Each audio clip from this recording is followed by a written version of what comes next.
Parents have a prior right to choose the kind of education that shall be given to their children. What we're seeing as we follow human rights talk is an increase in the details of just what human rights are. That will become problematic when I come back to the topic. But it's something to notice. We're seeing a proliferation of human rights talk. This is a human right, that's a human right, that's a human right. The amount of rights seems to be growing. That was 1948. Since 1948, there have been many other declarations of human rights. I'll just list some of them. International Bill of Human Rights in 1966. The African Charter on Human and People's Rights in 1979. The Vienna Declaration and Program of Action, 1993. Declaration on the Rights of Persons Belonging to National, Ethnic, Religious, or Linguistic Minorities, 1993. Draft Declaration on the Rights of Indigenous Peoples, 1994. Draft Declaration of Principles on Human Rights and the Environment, 1994. It goes on and on. Even captured terrorists claim that their human rights are being violated. Now, that has to be taken with a grain of salt. But the impression given is that human rights are written into our very DNA itself. The idea has spread and spread and spread. If one knows about memetics, the field of, well, one might hesitate to call it science, but the idea that when we talk about evolution, we shouldn't just talk about biological evolution. We also need to talk about the evolution of ideas. We naturally think of ourselves as having ideas. We turn it upside down. What about ideas having us? Ideas tend to spread. They mutate. They evolve strategies for their spread from human brain to human brain. The mean complex of universal human rights, or put it this way, the idea of universal human rights bears an uncanny resemblance to what memetics,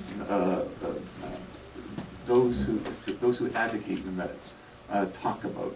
One of the classic applications of memetics is to the spread of religions. Religious ideas combine with other religious ideas, they mutate all to increase their spread, and they're competing with other religion memes in the world. Memeticists love to focus on topics like religion. However, universal human rights is arguably a meme complex that bears a lot of similarities to the analysis of memeticists when it comes to religion memes. Anyway, I'm going to argue that if we take cultural history seriously, and if we take evolutionary biology seriously, we should give up the idea of universal human rights. We should see it as basically a virus of the mind, an epidemic, a plague. Very interesting. A mass delusion, call it what we will. Okay, so let's start with cultural history. We typically think of the beacon of Western thought being ancient Greek philosophy and politics and the Bible. Do we find the idea of universal human rights in, let's say, Plato? One might think yes, but one has to read his dialogue, the Timaeus, where he puts creatures on a scale of being, you might call it. He was one of the founding thinkers of the great chain of being idea, which Lovejoy put together in his book. He traced the history of the idea back to Plato and Aristotle, basically. In the Timaeus, human males are at the top and human females are a level of degeneration below. I don't think you're going to get the idea of universal human rights out of Plato as much as one might like to think. With Aristotle, you have a defense of the idea that, yes, we're the rational animal, but there are natural masters and natural slaves, and women at their best are somewhere in between natural masters and natural slaves. Hard to see universal human rights in Aristotle. Now, if we look at the golden age of Greece, Periclean Athens, we don't find anything better. Human slavery was rampant. Women were not citizens in the democracies of ancient Greece. They were basically property. Non-Greeks were routinely referred to as a lower kind of human being, as barbarians. What if we turn to the Bible? We get the idea that humans are made in God's image. Now, a lot of people will say, well, there you go. There's the idea of universal human rights. We're all made in God's image. But we have to look closer. We look at the Old Testament, at Genesis, and we find that men and women were not created equal.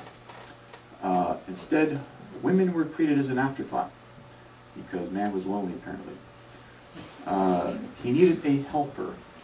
And so woman was created for him because there was not found a helper fit for him. That's Adam. Right? And so woman is created from a rib of Adam. And Genesis then has Adam declare, she shall be called woman because she was taken out of man. Hard to see universal human rights. It's a myth. The Adam and Eve story is a myth. What's the moral of the story? There's a number of morals of the story, to the story. But can't read universal human rights as being one of the teachings of the Adam and Eve story, the Adam and Eve myth. This was not lost on early Christians. Apostle Paul, arguably the founder of Christianity as a religion. Even if we assume Jesus existed, he's still the founder of Christianity as a religion. In his letter to the church in Corinth, he wrote, neither was the man created for the woman, but the woman for the man.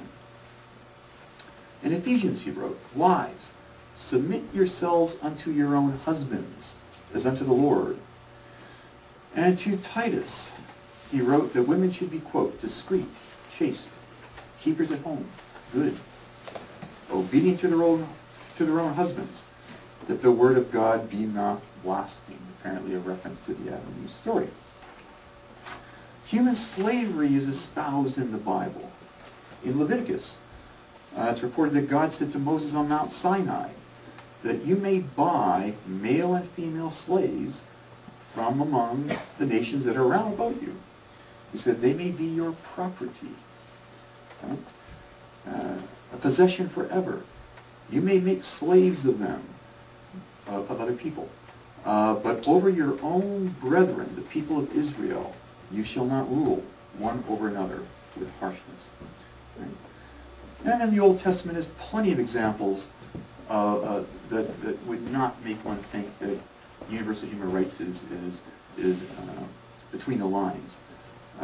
We're told that the slave is his money, the slave owner. The slave is to be considered as money. In the New Testament, we don't get much better. Paul sends a runaway slave back to his master and urges slaves to obey their masters and wives their husbands. It's in a number of places. And you might say, okay, he was expecting the second coming, but still, I'm going to make a point about this when I come back.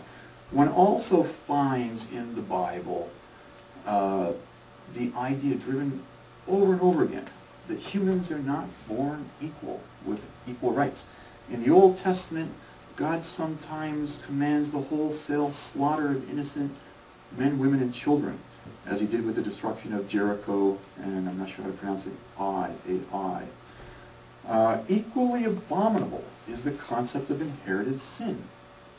Not only does the Bible say that all human beings have inherited the original sin of Adam and Eve, but there's also other sins that get inherited.